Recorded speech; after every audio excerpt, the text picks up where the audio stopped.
his favorites. I can't hear them without shedding a tear. Emotion can be in dance. You can see, I watched So You Think You Dance, and I've seen emotional performances. Emotion is in the weather. Some people get depressed when it rains. It goes on and on. When you're creating films, documentaries, writing novels, whatever you're creating, emotion is in everything. Even films I saw as the jury for this event. I had to watch it a couple of times, several, because it caused an emotional response. So I'd like to bring that to the table in my workshop today. One thing that Donald Moss said, and I have to quote a couple quotes here before I go. Donald Moss said, "Fiction or storytelling, the ultimate goal is to provoke feelings in the reader or viewer so large and memorable that they're described as experiences." Dr. Jonathan Haidt scientifically demonstrated that fiction, storytelling, films, have an effect called moral elevation, which affirms that reading about good people causes us to be better ourselves. This is so important to make sure that you add emotion to everything you do when you're creating. If you don't, the viewer, the reader, will feel rudderless. They'll feel without direction. And the stories will be flat. So we'll cover some of those things in my workshop shortly. Thank you again for having me. I'm very happy to be here. It's an honor.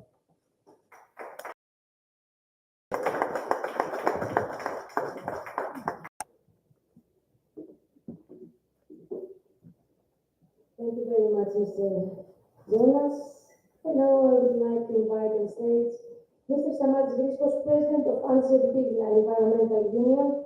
He's going to present us a very nice and interesting speech about the future is not one who's on. Do something now. Let's do it.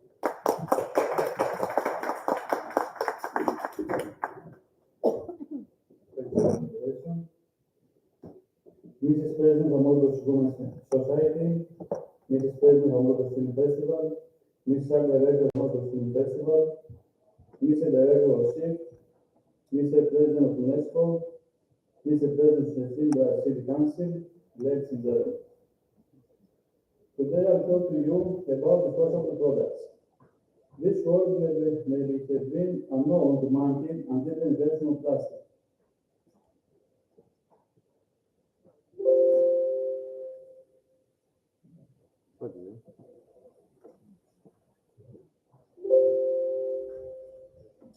It may sound like an oxymoron in the times we live in, but the first efforts to create plastic were for the good of the environment. Specifically, back in 1862, the first presentation of the plastic material called partisan was introduced as a substitute for ivory. This particular type of plastic may not have resonated with the public, but it marked a new beginning in products that will replace precious and scarce natural resources. In the early 12th century, the first synthetic plastic called Vitalite made from fossil fuels instead of plants and animals, followed by polyester, PVC, polyethylene, nylon, styrofoam, and Teflon. It was a revolution as they found material that they made from the process of hydrocarbons. It was cheap, light, elastic, waterproof, and they could give it very shape they wanted, and the most important, they didn't need to kill any animal or go through difficult mining scarce natural products. In the Second World War, we would say that the great revolution in the use of plastic began. As due to the circumstances, it was imperative to use a material that was as easy to find and as economical as possible.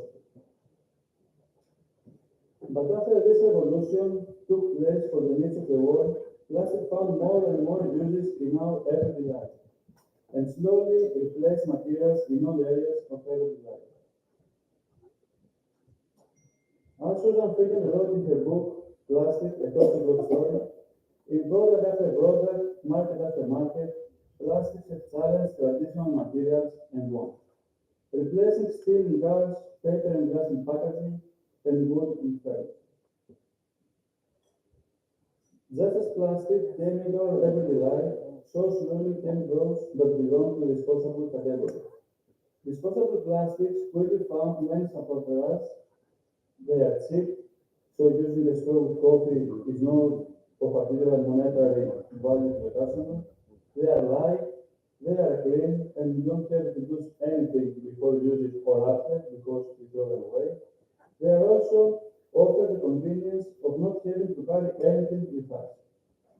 As if you need a bag or a straw or a plastic cup, the supermarket or the cafe you go to will provide for us for free.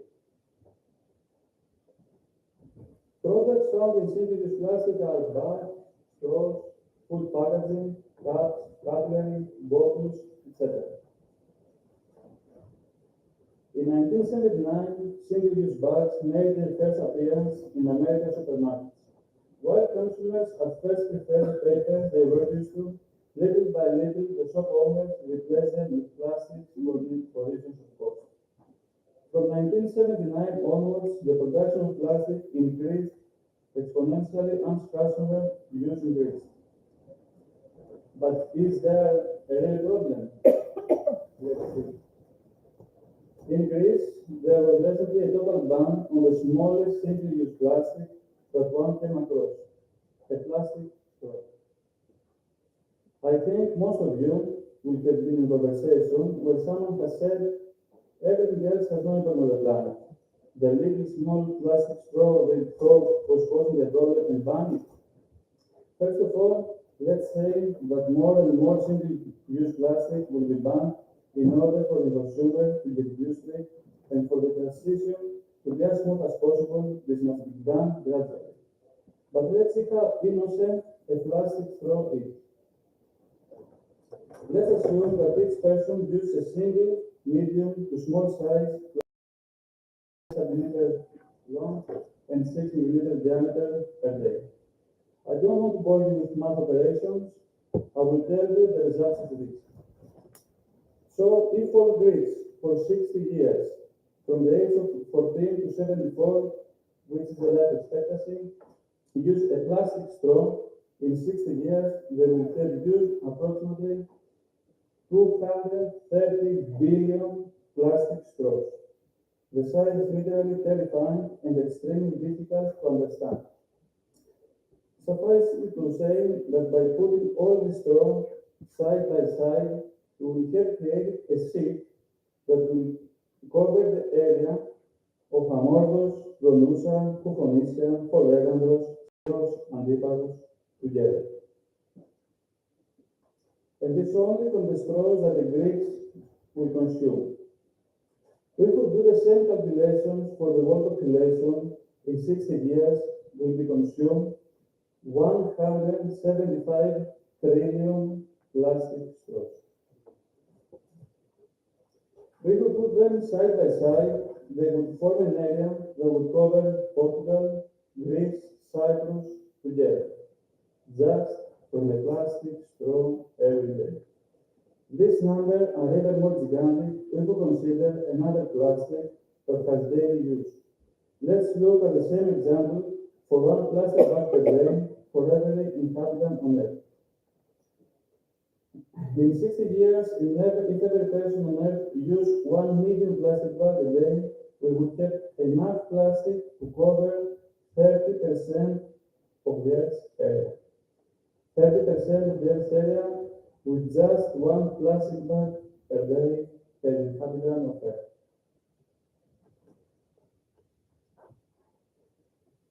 The statistics are literally frightening. Of course, we do not dispose all of this plastic, but there is a percentage that is recycled or ends up in the trash. With these examples, I wanted to show you how the daily use of a few grams of plastic by each of us, what impact it has when calculated in total. The duration that disposable plastics need to completely dissolve in nature ranges from 20 to 500 years. I'm talking about products that have been calculated to have an average usage time of 20 12 minutes. Are these 12 minutes of use worth polluting our planet for centuries? In the 80s, they didn't know what was going to happen, but we know. We see vast areas of landfills trying to sweep tons of plastics under the rug. We see animals that have been injured by plastics and many of them are dying. We see thousands of plastic objects at the bottom, on the surface, and on the coast of the seas. In fact, 50% of the waste we find on the coast is from disposable plastics, and according to calculation, by 2050, plastics will be more than fishes in the sea. Nothing is lost yet, but there is no time to waste. The problem must be addressed immediately. More and more countries, realizing the magnitude of the problem that has been created, are implementing strict legislation to reduce disposable plastics. Some countries are slowly moving towards total bans of disposable plastics, and others are doing it gradually like this. For example, as of July 2018, the United Nations Environment Programme finds that 127 out of 192 countries have enacted some form of national legislation to address the plastic waste problem. Many organizations and companies are looking also for innovative solutions to clean up plastic waste from the sea. But what can we do? A basic rule is that we first start with the aim of avoiding the use of plastic and then everything else. We must replace single-use bags with cotton multi-use bags. Replace plastic straw with inox multi-use straw or drinking our drink without. Don't drink coffee with a disposable plastic cup, but have our own. Drink tap water and not bottled water, and if the tap water is not suitable for drinking, we can buy a filter to make it clean. Carry out voluntary cleanups of various wastes in the environment. Recycle, recycle, recycle our waste. In closing, I would like to use the word of democracy. The word is a theater and life is a drama. You come, see, and live. So by living, let's not leave our plastic waste as a legacy for future generations. Thank you.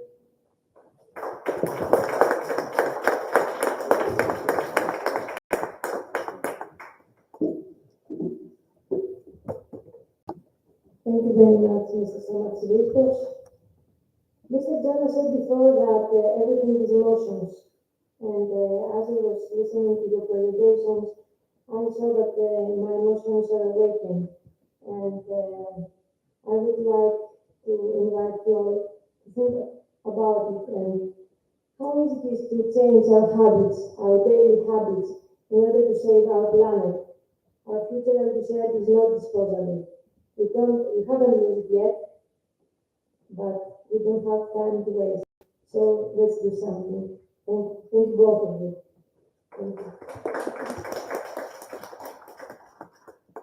And next, I would like to invite the stage Mr. Aristarchos Papadaniel, a film director, writer, producer, Mauthausen.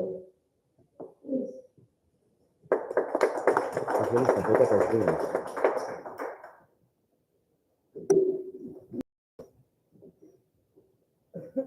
the presentation. Good morning, ladies and gentlemen. Thank you very much. This is the Amorgos and Amorgos Tourism Film Festival for the invitation. Mauthausen, a poetic documentary in development. Can I have the video presentation, please?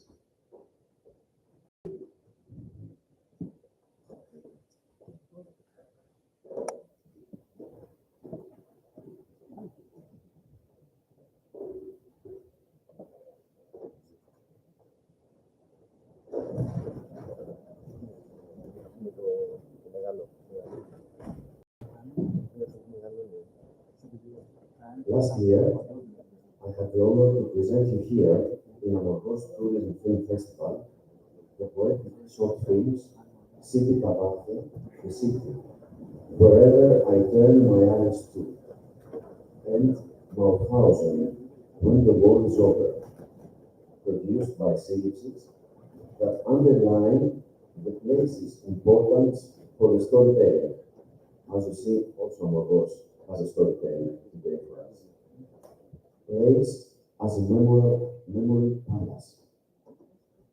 This year, and after finishing the shootings just last week, I'm really moved sharing with you here in Amorgos Touring Film Festival the news of the development of the short film Mauthausen When the War is Over in a feature film poetic documentary by the title Mauthausen. A synthesis production directed by Amorgos and myself, co-funded by the German Federal Foreign Office from the German Greek Future Fund. The film shootings and the live performance of Mauthausen cantata songs at the Mauthausen Greek Memorial during the Camp Commemoration Liberation Day were made by permission of the Austrian Mauthausen Committee and the Mauthausen Memorial, as well as with the cooperation of the Embassy of Greece in Vienna.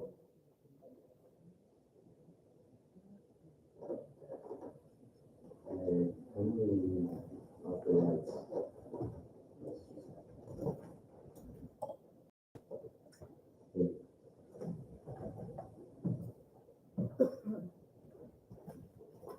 A poetic documentary based on Nikis Theodorakis and Iakobos Kampanellis' Mauthausen cantata, new interpretation by myself, voice, and Alice cello, and the original handwritten unpublished text for a film shooting by Mauthausen concentration camp survivor Iakobos Kampanellis, titled Traveler to Mauthausen, May 1988.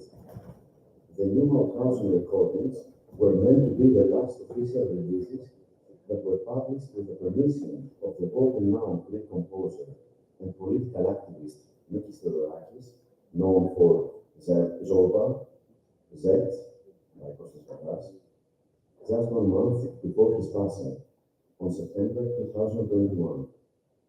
Iakobos Kampanellis' unpublished text was written when he was already considered the founder of the modern Greek post-war theatre, and during his visit and historical concert in Mauthausen Liberation and Commemoration Ceremony back in 1988.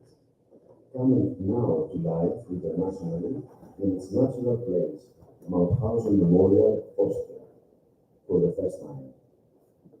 Swan song of Nikis, resurrecting the memory of Iakobos.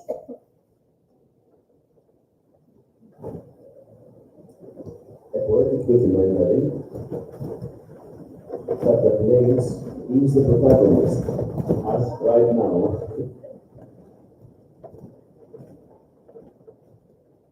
The place is the protagonist as a memorial of great importance for thousands of men, women, and children from many nations who lived and died there.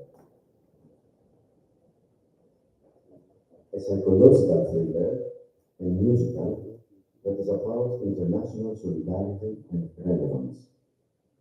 Thank you.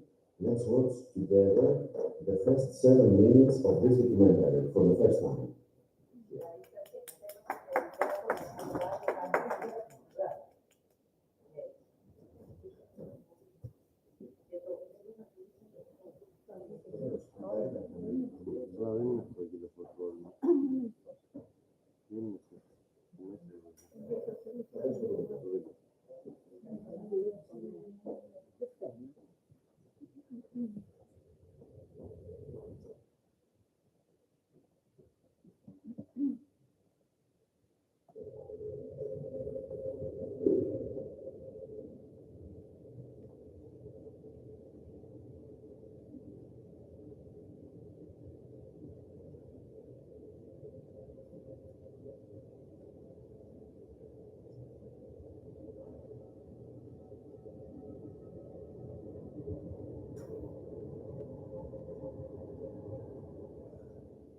Εδώ μέσα για να λιτώσεις.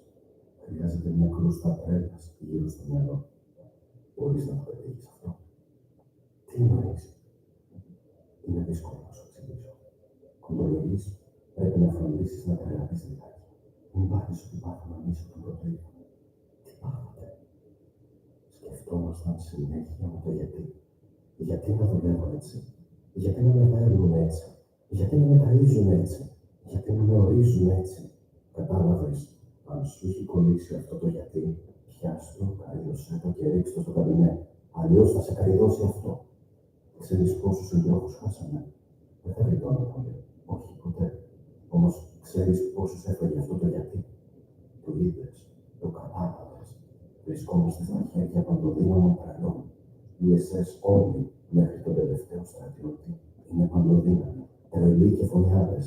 Και όλα όσα γίνονται μέσα σε ένα στρατόπεδο είναι αφύσικα, παράφρονα, απίστευτα, τρομακτικά. Άκου να δεις. Αν ξαφνικά ένα χέρι με παίρνει από εδώ μέσα και μ' άφηνε σε έναν δρόμο στη Βαρκελόνη, στη Νέα Υόρκη, στη Στοκχόλμη, και άρχισα να λέω για το Μαουτχάουζεν, ξέρεις τι θα γινόταν? Θα με παίρνανε για τρελό. Θα με κλείνανε μέσα. Ήρθες σε έναν άλλο κόσμο. Κατάλαβε το. Άρχισε λοιπόν να βάζεις την κρούστα γύρω στο μυαλό σου. Πρέπει να τρελαθείς λιγάκι. Πρέπει να εναρμονιστείς. Δεν είναι δύσκολο. Ο φόβος, η πείνα, η δεδομένη. Θα σε βοηθήσω.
Ακόμα καλά το είπα.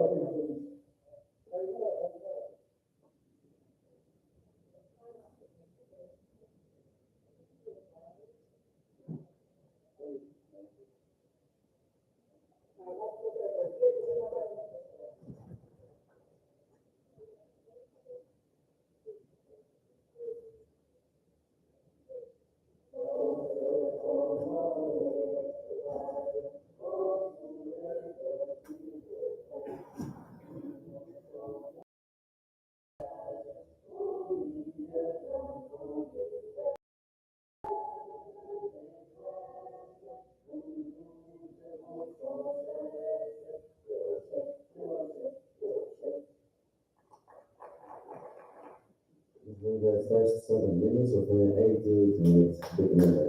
Thank you very much.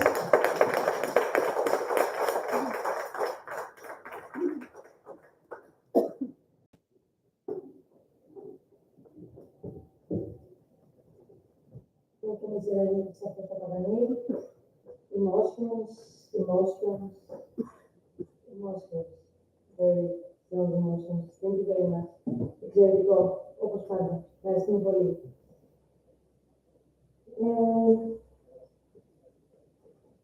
What's next? Mrs. Irene David, author, is here with us today. She's going to talk about cultural activities of Amorgos women. Please. Mrs. Irene David.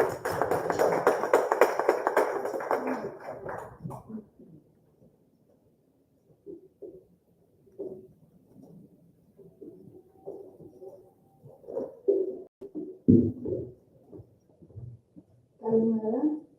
Θα μιλήσω πρώτα, θα πιστεύω ότι μιλήσω στα μορφή και θα μιλήσω πρώτα σε κάθε πρόταση, κάθε περίοδος θα είναι στα αγγλικά και μετά θα μεταφράσω στα ελληνικά. Good morning, thank you for the invitation and thank you for being here. For the following few minutes, I'm going to be presenting to you two artists from Amorgos. While you can be seeing samples of their work on the screen. These very talented women are Sofia Lamnato Langada, who is painter, and Lili Brega Solaria, who is reader. Can we start? Okay. Thank you. Στα επόμενα λίγα λεπτά θα σας παρουσιάζω δύο ταλαντούχες Αμοριανές, ενώ θα σας οθόνη βήματα της δουλειάς τους. Είναι η Σοφία Λαμνάτα Langada, που είναι ζωγράφος, και η Λίλη Μπρέκα Δεκριάτα Φαλάρια, που είναι φάνταρ. One piece of information before I start the presentation is that in antiquity, Amorgos has been very famous for her luxurious lining kittens. Type of tunic. In several texts. One such case is in Aristophanes' comedy Lysistrata, where the protagonist advises the devoted women to wear Amorgian kittens in order to become seductive to their men. Over the years, Amorgian kittens, organic dyes, and clothing material have been mentioned in many texts and have been presented by archaeologists in the conference of this place. So because of the time limitation, let's agree Amorgos, with its beautiful and rich nature, there is a great tradition in arts, both weaving and the use of colors and painting. Για να δώσω το στίγμα της του νησιού σχετικά με τη σημερινή παρουσίαση, θα αναφερθώ στους πολυτελείς λιμνούς γειτόνες για τους οποίους κινητόταν η Αμοργός και στοιχεία για αυτούς βρίσκονται σε πολλά κείμενα. Η Λυσιστράτη συμβουλεύει τις επαναστατημένες γυναίκες να φορέσουν αμοργανούς γειτόνες για να ξεσηκώσουν ερωτικά τους άντρες τους. Με τα χρόνια, οι γειτόνες, οι ειδικές μορφές και τα διάφορα υλικά για χρωματικούς συνδυασμούς έχουν συχνά αναφερθεί και έχουν παρουσιαστεί παλιότερα στο συνέδριο του. Γι' αυτό να συμφωνήσουμε στο εξής. Η Αμοργός, με την όμορφα